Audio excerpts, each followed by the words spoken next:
Guys, I saved the best video for last. Let me get it up.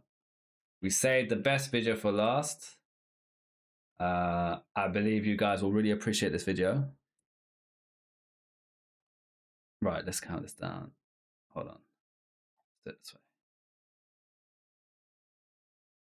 They called him overrated, then he became a superstar. What we saying, boys? Who is this person? I want to hear it in the comments right now. If you're true NBA fans, you'll know. Haliburton. You just spoil it. But they said it anyway. Haliburton. That's it. Halibor. Hali who? What the heck? The Haliburton. What the hell? Yeah, that's the Kirby's we want to see.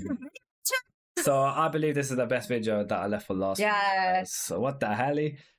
Before we get into the Haliburton video, if you haven't already, smash that subscribe and the follow button before the Haliburton comes for you tonight.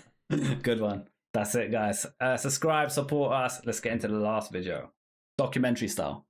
When he was 14, Tyrese Haliburton was cut from an AAU team. His high school coach called him the worst freshman he'd ever coached. Hali, subscribe. Did you just hear that? No. Listen to the thing. Cut from an AAU team. His high school coach called him the worst freshman he'd ever coached. Oh my God. So he got called the worst freshman you ever coached. That's crazy. Now he's a superstar. Yeah. Just a 3-star recruit who barely got any college offers. And after he got drafted by the Kings in 2020, he got traded midway through his second season. Former NBA player Wally Szczerbiak called Haliburton a wannabe all-star. Let me keep it Oh that my way. God. And Tim Hardaway Sr. said, I want to go fuck up Haliburton. Ooh. They hate him, I innit? want to fuck him up. At the 2024 Olympics, like him. Haliburton was glued to the bench, playing just 26 total minutes, and not even suiting up for 3 games. All his life, Tyrese has been undervalued and underappreciated. And then, the worst insult of all came in 2025, when his fellow NBA players named him the most overrated player in the league, in an anonymous poll by The Athletic. But Tyrese Haliburton is anything but overrated, and he made sure everyone knows it, with some of the most clutch performances in playoff history. In the 2025 season, Haliburton has shot 12 of 14 on shots to tie or go ahead in the final 2 minutes, and has established himself as one of the coldest players in the league when the game is on the line, with the bonus points for his choke celebration, which was a shout-out to Reggie Miller.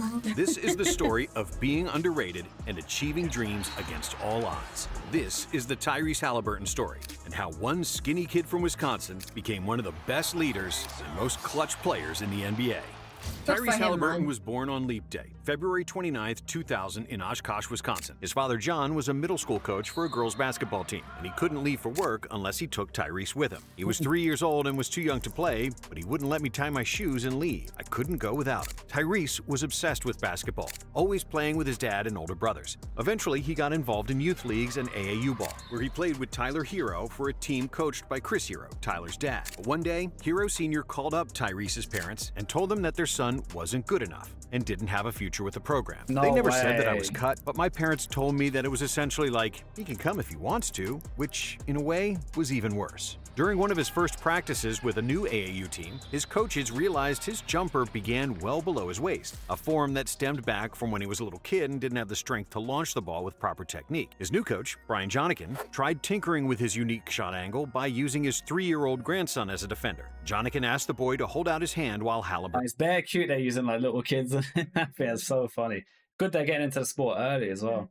Shot. And Haliburton's release was so low that the preschooler blocked it, with everyone in the gym laughing. Tyrese left the practice in tears. But because he was so in love with basketball and had a strong work ethic, he was there the next day trying to fix his shot. 1 year later, Hali was a high school freshman and late for practice. His coach, Frank Shade, made him sit at the center circle while his teammates had to run sprints because of his tardiness. A lot of sprints. So many sprints that it started to resemble Timo Cruz and Coach Carter. So Haliburton was never late after that. And even though Coach Shade once called him the worst freshman he'd ever coached, Haliburton never gave up on his dream, because all he ever wanted in life was to become an NBA player. He trained like crazy, while all others around him told him it was impossible. Man, we had a legendary coach in our high school, Coach Shady. He retired going into my senior year, but he was the coach there for like 30, 40 years, and we had, kids camp. I went there since I was 6 years old, so doing ball handling drills, then we would play, we do shooting drills. I do that every morning, every summer, from when I was 6 years old to when I was like 16. Fast forward 3 years, and Haliburton was a high school junior, leading Oshkosh North High to an undefeated regular season record. But in the state quarterfinals, per his own admission, Haliburton choked, and their season was over. Oshkosh North falls 76-61. But next year, Tyrese came back with a vengeance. As a senior, he averaged 22.9 points, 6.2 assists, 5.1 rebounds, 3.5 steals, and 1.7 blocks per game, leading Oshkosh North to a 26-1 record and the first state championship in the school's history, with 30 points in the finals, including 18 for 18 from the free throw line. And despite his clutch shooting and a championship, Hallie still wasn't on the national radar. Nobody paid attention to some small-town player from North Wisconsin. But after they saw him play, I think Larry Bird was like that because I think when he started basketball, he was in like a small-time team. I think from his documentary, and then he moved to a different team. Correct me if I'm wrong. It was either Larry Bird or Magic. One of them started in a small-time team and worked their way up. I think it was Larry. It might have been Larry. Yeah. live once. The coaches from Iowa State knew that Haliburton was special. But what was unique about Tyrese wasn't just high basketball IQ, crisp passes, a 6'5" frame, or the long 6'8" wingspan. The first thing that strikes people about Tyrese is his ability to interact with anyone, his charisma. He could shoot, he could pass, but it was so much more than his basketball ability. I watched his mannerisms, I watched his personality, I watched his communication. I even watched the way he interacted with the refs. He was talking with them, but he wasn't pissing them off. He almost had a bond with them. Then he was off talking with his teammates or his coaches. He just had such a presence. The head coach's name is Coach Prom. I have a real good relationship with him. He's produced 3 NBA guards, and he sees a lot of potential in me. And when a guy like that says he sees potential in you, it's an opportunity you can't. Oh, that's nice. As a freshman, Tyrese was like a sponge, always That must have been very A lot. to him, because obviously the coach had a go at him, Saying you'll never make it, basically. yeah, and then obviously like the kid defending against him, he walked away crying. Basically, when he was growing up, he was told, "You're not gonna It's make not gonna it. happen. You're crap. Like, just quit. You can come if you want to." That's a big insult. That's so bad. Yeah, and for finally someone to finally say, "I see potential in you," And that someone must have lit him serious up. as well. Yeah, Not just anyone, like a Yeah. proper sick coach. yeah.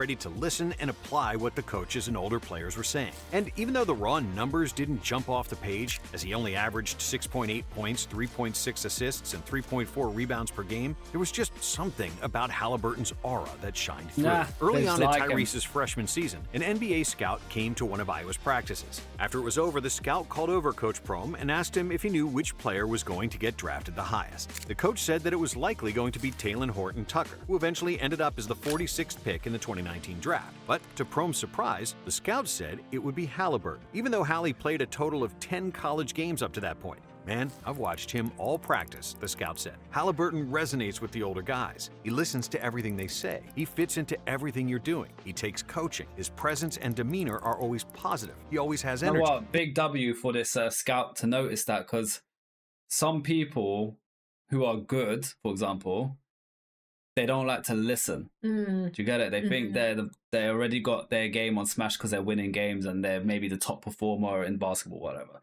And Like Westbrook.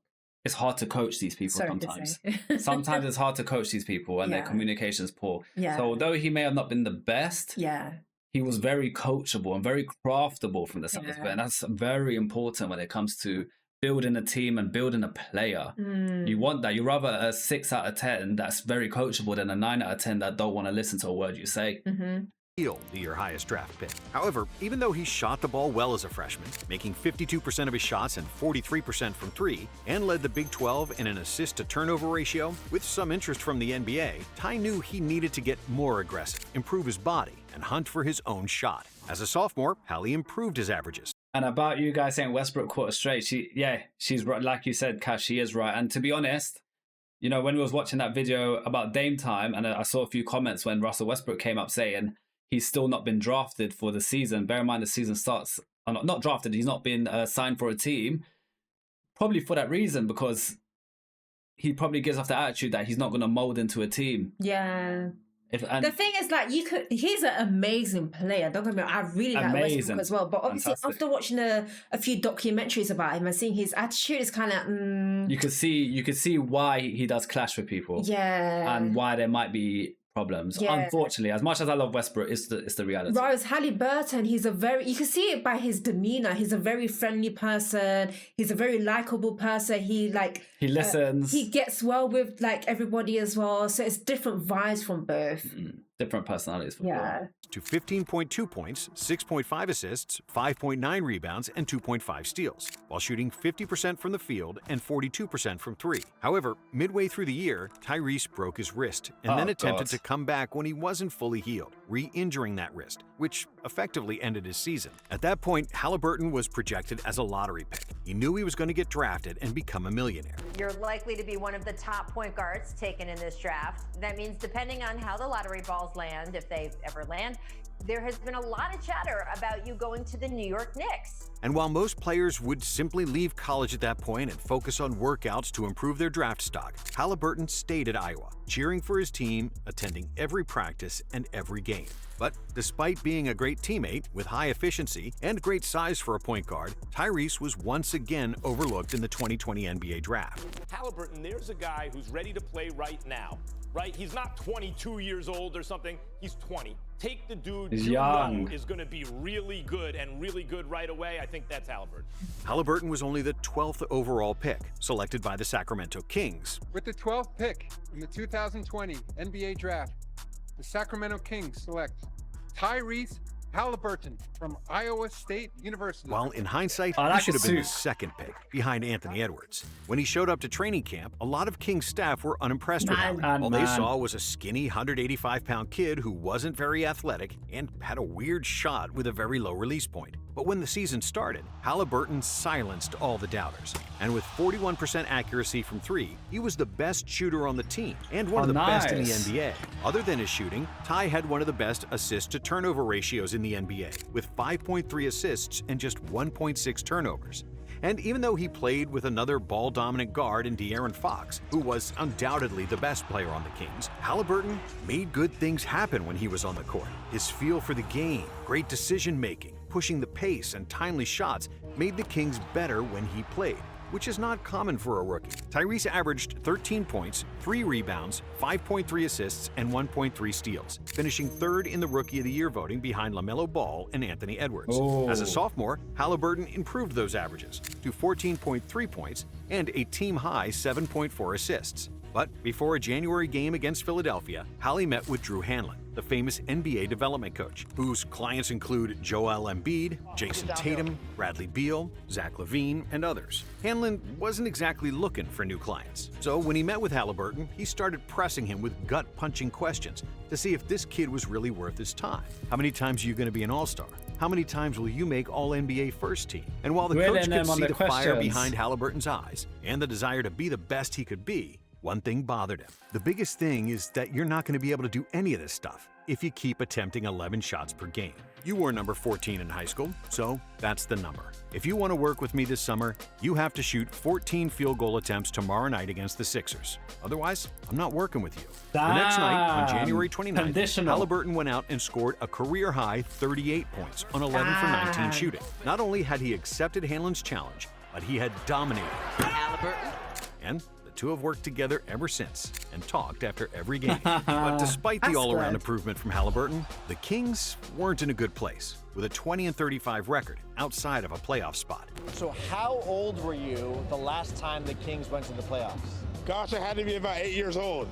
I mean, that's generous, about 7, 8 years old. The Kings needed to get bigger, and since they already had a franchise point guard in Fox, it was logical to deal Haliburton, their most prized trade chip. The Pacers and the Kings, they made a trade, and Indiana sent Domantas Sabonis, Jeremy Lamb, and Justin Holiday to Sacramento for Tyrese Haliburton, Buddy Hield, and Tristan Thompson. At the time, it seemed like a win-win trade for both teams, but it was really Indiana who won the deal. The Pacers clearly won this trade. Yeah. The Pacers clearly won this trade. To me, he's the guy that makes the right play every time.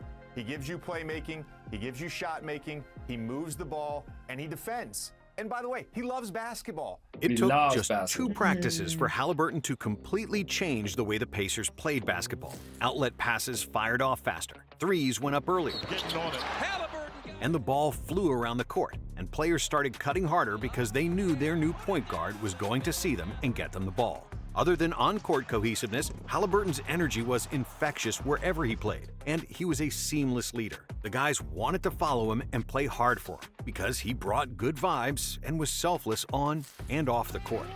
So he has leadership skills, because I think it's more with his leadership skills, more because of his charisma.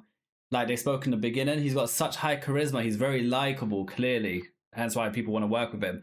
And it just shows having that charisma has helped with the leadership style, because people want to play good for him because they just like him. They like him as a person. They genuinely respect him for that reason.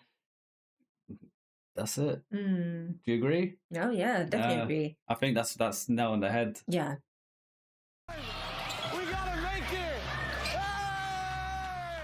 When the 2023 season started, the Pacers played with the 4th highest pace in the league, compared to the 20th before Haliburton's arrival. But for Tyrese, it was just the way he had always played. His father John had raised him on a steady diet of Magic Johnson highlights, teaching his son about the power of the pass and the connection that the team had when everybody touched the basketball. He was taught that the game is an open floor, and he learned to read it with the help of a PlayStation. Honestly, a lot of my hoop knowledge and knowing how to play comes from video games. When you're playing 2K and you're on that camera angle where you can see everything ahead of you, that's how I think sometimes. While some players come to a new franchise and try to fit into their culture, Haliburton himself was the culture changer. We had a very business-like group before. There wasn't a lot of personality. They came in, they worked, but there wasn't a lot of spark. But when Hallie joined the team, everybody started coming to practices with a smile because they knew their point guard wanted to see them succeed. One of the virtues of Haliburton's game is that he genuinely wants to throw the ball ahead, to empower his teammates as creators. That's something that Tyrese realizes and a lot of guys don't. They like having the balls and like controlling things, but he sees the connection with lightning-fast ball movement, teammate engagement, and the positive impact of getting the ball back alive. You've got to put good energy in the ball, put good energy into the game, and the basketball gods will reward you. I feel like most times if I kick ahead and give my teammate a chance to get downhill, it'll come back to me. In his first full season as a Pacer, Haliburton averaged 20.7 points, 10.4 assists, and 1.6 steals per game, while shooting close to 50-40-90, becoming an all-star for the first time. In December, Haliburton made a game-winning three-pointer. Here's Tyrese. Beautiful.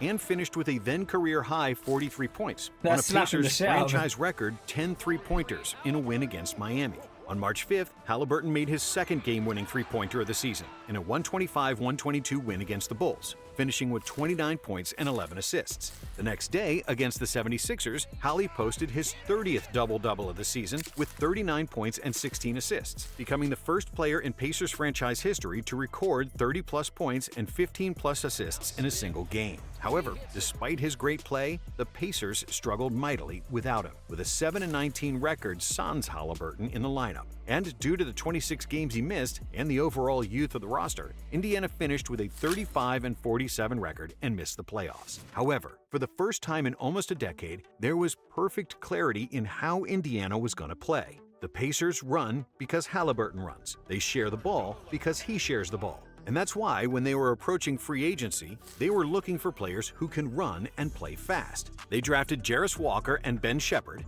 signed Bruce Brown in free agency, and traded for Obi Toppin. The Knicks are finalizing a deal to send forward Obi Toppin to the Indiana Pacers for 2 future second-round picks. Who quickly adopted the Pacers' style of play and was the beneficiary of many lob dunks from Haliburton. His W management there, because they actually made the effort to get the right players in to work around the play style and the vision they have, which evolves around Haliburton. Yeah. Unlike other teams that we've reacted to where they kind of just got the star player and they've just not done anything more. Like they just left it. Yeah.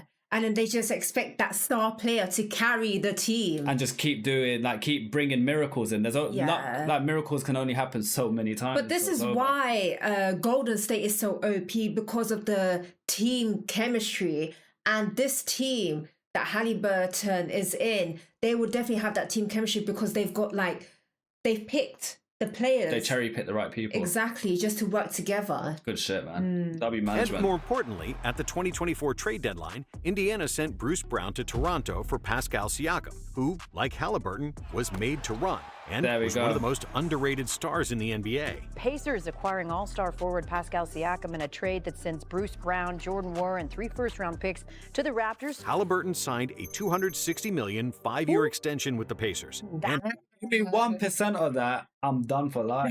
And he was told to not play basketball. Guys, that's just if that just shows like if you got doubters, don't listen to them, man. Don't listen to these haters. Imagine he listened to his doubters. Yeah, he wouldn't get He this got paycheck. $206 million contract over 5 years. You know how wild that is. in the offseason, he worked tirelessly to improve his game. And while the majority of NBA stars spent their summers on yachts, Tyrese spent nearly the entire offseason in Indiana, going to the gym, working on his game, and adding muscle to his frame. And when the 2023-24 season started, Haliburton had grown in every aspect, from improving his footwork to his shot creation and being a more dynamic scorer. And because he gained 12 pounds of muscle, Hali became stronger and able to play through more contact. Good. And it Yass paid was off. like that. In the 24 regular season, Haliburton averaged 20.1 points per game and a league-leading 10.9 assists on just 2.3 turnovers. On November 14th, 2023, Haliburton recorded a near triple-double with 33 points, 15 assists, 7 rebounds, and no turnovers in a win over the 76ers, becoming just the 5th player in NBA history to have 30-plus points, 15-plus assists, and no turnovers in a single game. On December 4th, Haliburton recorded his first career triple-double with 26 points, 10 rebounds, 13 assists, and no turnovers on a 122-112 win against the Celtics. He also joined John Stockton and Magic Johnson as the only players in NBA history to record back-to-back 20-point and 20-assist games. And the 23 assists he had against the Knicks were a franchise record. Yes! Oh, diamond!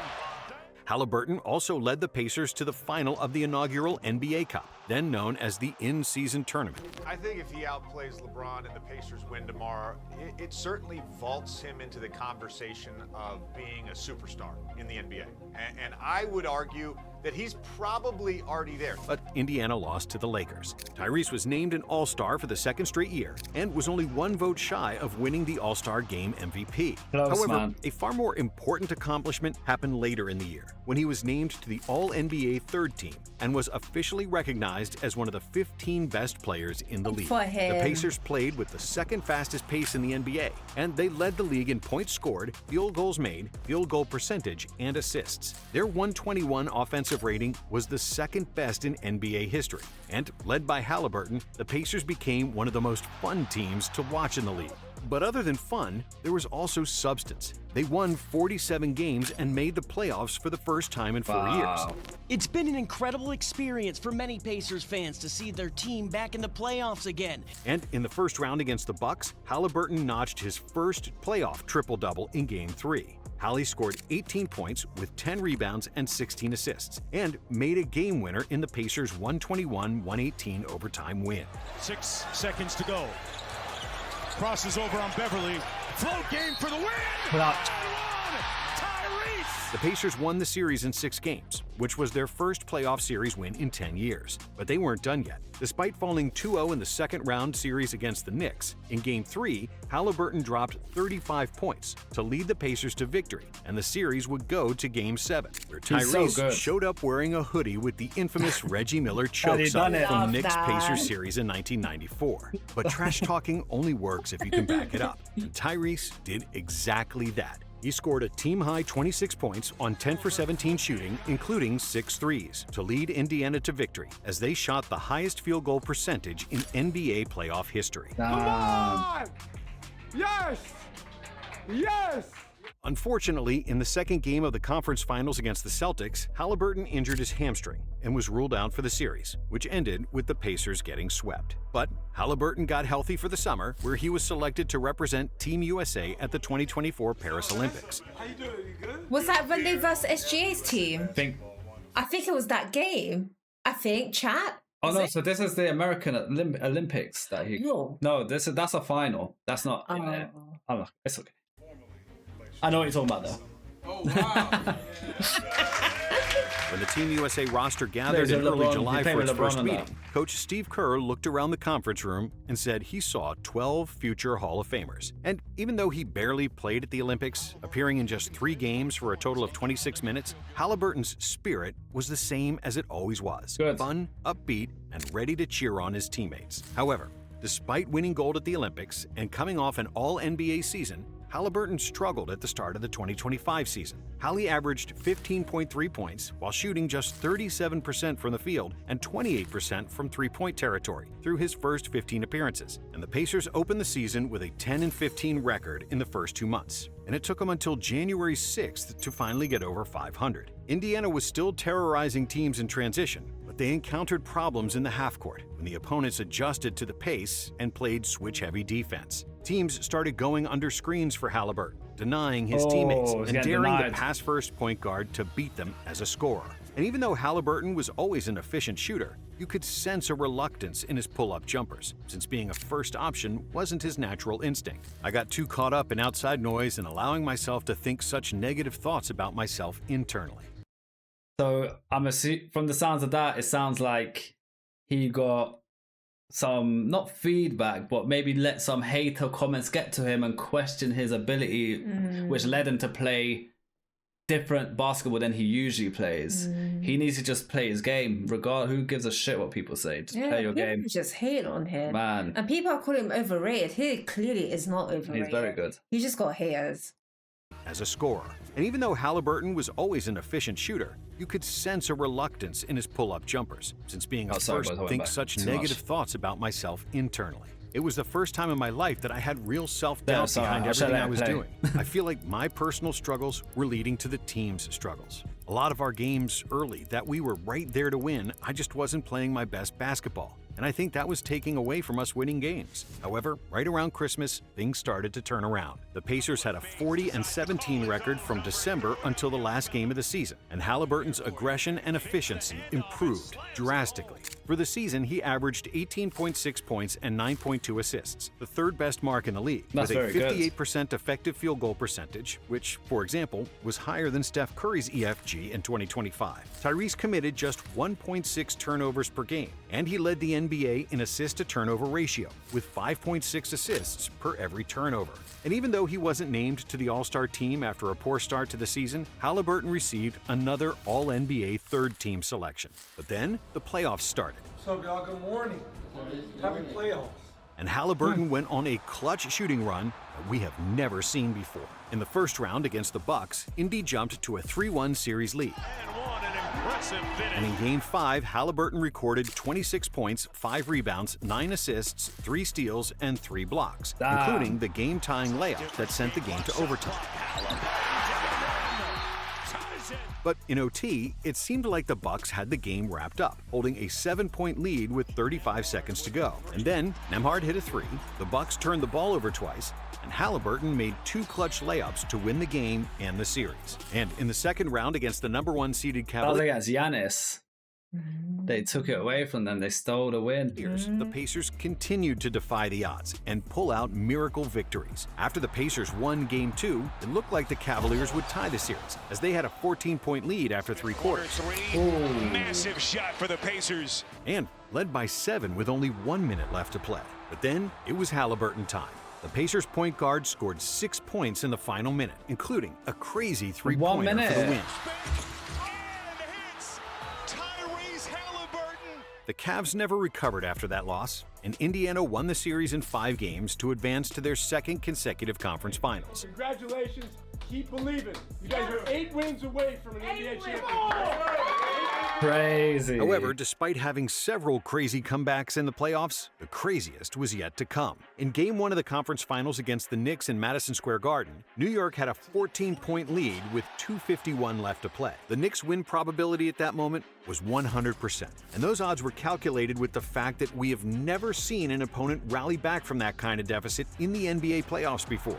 With 40 seconds left on the clock, Karl Anthony Towns made a layup that extended New York's lead to 8, giving the Knicks a win probability of 99.9%. Oh my God. Then, Aaron Nesmith continued to torch the Knicks, finishing with 20 points in the fourth quarter on 6 for 7 shooting from 3. Nesmith, it's a 3. What a shot. Game. It's a 2-point game. His unbelievable heat check and several Knicks mistakes gave the Pacers a chance as they trailed by 2 with 7 seconds to go. Haliburton once again took the ball into his hands. And what happened next We was saw crazy. this where he done a mad three-pointer. Despite throwing the choke sign too soon and the game going to overtime, Haliburton's and the Pacers' confidence never wavered. With 35 seconds to go and the That guy looked like he was done with life. Haliburton's and the Pacers' confidence never wavered. With 35 He's done, boys. He ain't where he's... seconds to go and the Knicks up by 1, Hallie threw a perfect pass to Nebhard to give Indiana a 1-point lead. After another New York turnover, Obi Toppin's dunk pushed Indiana's lead to 3, and they eventually won 138-135. My God, they won Haliburton that. finished the game with a team-high 31 points, 11 assists, and just 2 turnovers. The Pacers were plus 15 in his 43 minutes, thriving on Haliburton's ability to control the game's rhythm, push the pace, and make correct decisions to punish the Knicks' switching defense. Indiana won Game 2 in New York as well, behind 39 points from Pascal Siakam, and the Knicks responded in Game 3, winning 106-100 in Indianapolis. I just always feel like the Knicks still have a chance, and they're 6-1 on the road. I have to keep going back to that. Like, they're 6 on the road. They know how to win on the road. Yes, it may be ugly, and yes, they may have to go down 21st to wake up, but they have a great chance of winning this series. But then, in Game 4, Haliburton had one of the greatest ever performances from an NBA point guard. Tyrese scored 32 points with 12 rebounds, 15 assists, 5 three-pointers, 4 steals, Triple-double. and We like 0 to see that. turnovers in a 130-121 win, which increased the series lead to 3-1. You can't play point guard under the circumstances with what's at stake better than Tyrese Haliburton played that position tonight. He became the first player in playoff history to achieve 30-plus points, 10-plus rebounds, and 15-plus assists with 0 turnovers. But this isn't surprising anymore. Game 4 was a masterclass, with Haliburton's 11th career game with 15 assists and 0 turnovers, trailing only John Stockton and Chris Paul, who have more such games. And despite New York extending the series with a Game 5 win, in Game 6, the Pacers finished the job, making their first trip to the finals since Reggie Miller did it in 2000. That's insane. In the conference finals, Haliburton averaged 21 points, 10.5 assists, and 2.5 steals, 1 vote shy of winning the ECF MVP. Haliburton's game has traces of Magic Johnson, Steve Nash, and Jason Kidd in the way he pushes the pace, controls the game, and makes everyone around him better. And even though his jump shot is still weird, and his overall game is unorthodox, with more jump passes than anyone else in the NBA, it's safe to say that Haliburton's one of the best point guards in the league, and that he's likely going to stay that way for the next decade, since he's still only 25 years old. Yeah. Not bad for someone who He still is has his overrated. whole career ahead of him. He's got his career ahead of Yeah. him, 25, and he's doing all that. Is wild. Good on him, man. Good on him. You know what? This is a lesson that we all need to take away. Don't listen to the haters. You keep doing what you love, and then you will flourish. Guys, I don't want to make this about us, but we had 1,000 haters when we got into reactions. Like, if we listened to the people that doubted us and hated on us, Yass and Fats wouldn't exist many years ago. Like, you just got to keep pushing, believe in what you do, and go. That's it. Guys, thanks for joining us. We are done for today. We'll be back tomorrow for another video, a full video reaction. And yeah, I might do some gaming later on. We'll see. But for now, peace out. Bye.